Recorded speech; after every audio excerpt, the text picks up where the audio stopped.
hello students की खबर তোমালোকৰ আশা কৰিছো তোমালোক সকলো ভালে আছা বহু কেজন ষ্টুডেন্টে আমাক কমেন্ট সেকশনত খুদিছিলে যে স্যাৰ আমি এনএমএস এক্সাম দিছিলো পৰীক্ষা আমাৰ ভালো হৈছে গতিকে আমি সাৰ্টিফিকেটখন কেনেদৰে ডাউনলোড কৰিব পাৰিম আমাক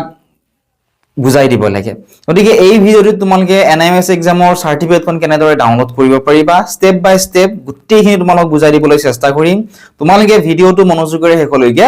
চাই থাকা সাৰ্টিফিকেটখন ডাউনলোড কৰিবৰ কাৰণে যিকোনো এটা ব্ৰাউজাৰ তোমালোকে ওপেন কৰি লবা আৰু ব্ৰাউজাৰটোত তোমালোকে লিখিবা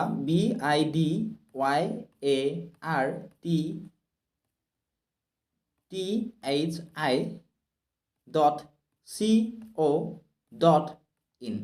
এনেদৰে লিখি তোমালোকে সাৰ্চ কৰি দিবা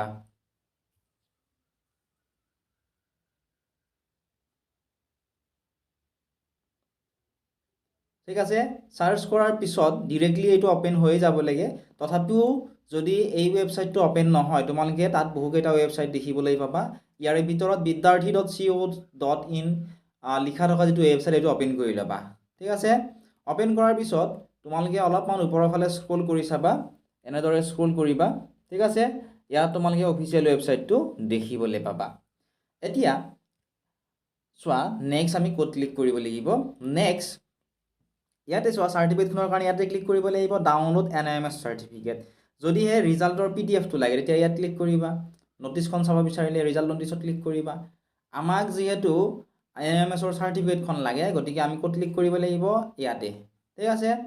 সোৱা এতিয়া আমি ইয়াতে কি কৰিম ক্লিক কৰি দিম ক্লিক কৰি দিয়াৰ পিছত আমি অন্য এটা ইন্টাৰফেস দেখিবলৈ পাম ইয়াৰে তলৰ ফালে অলপমান স্ক্ৰল কৰিবা তোমালোকে ঠিক আছে স্ক্ৰল কৰাৰ পিছত ইয়াত যদি তোমালোকে সোৱা ইয়াতে তোমালোকে কোনো ধৰণৰ লিংক দেখিবলৈ নোপোৱা কিন্তু তোমালোকে যদি ৰাইট সাইডৰ কৰ্নাৰত যদি সোৱা ইয়াতে তোমালোকে এই 3 ডটস টো দেখিবলৈ পাবা ঠিক আছে ইয়াতে তোমালোকে কি কৰিব লাগিব ক্লিক কৰিব লাগিব ক্লিক কৰাৰ পিছত ইয়াতে লগইন অপচন আছে এই লগইনত তোমালোকে ক্লিক কৰিব লাগিব লগইনত ক্লিক কৰাৰ কিছু সময়ৰ পিছত এটা নতুন পেজ খোল খাব ইয়াতে কি কৰিব লাগিব তোমালোকে সোৱা ইয়াত ধুনিয়াকৈ লিখি থোৱা আছে যে লগইন টু এনএমএস 2025 সাৰ্টিফিকেট কাম মাৰ্কশিট ঠিক আছে এটা তোমালোকে কিমান পাইছা হেতু চাব পাৰিবা গতিকে ইয়াৰে কাৰণে অৰ্থাৎ এই মাৰ্কশিটখন পাবৰ কাৰণে বা সাৰ্টিফিকেটখন পাবৰ কাৰণে এপ্লিকেশন আইডি টো তোমালোকৰ লগত নিশ্চয় আছে হয়নে এপ্লিকেশন আইডি দিব লাগিব আৰু পাছৱৰ্ডটো দিব লাগিব দি তোমালোকে কি কৰিব লাগিব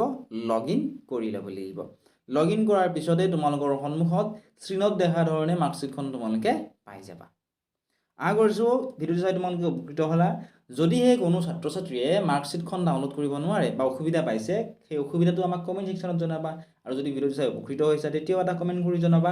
আৰু কিবা যদি তোমালোকৰ ডাউট ৰৈ গল ইয়াৰ বিষয়ে আমাক কমেন্ট সেকশনত খুদিবলৈ নাপাহৰিবা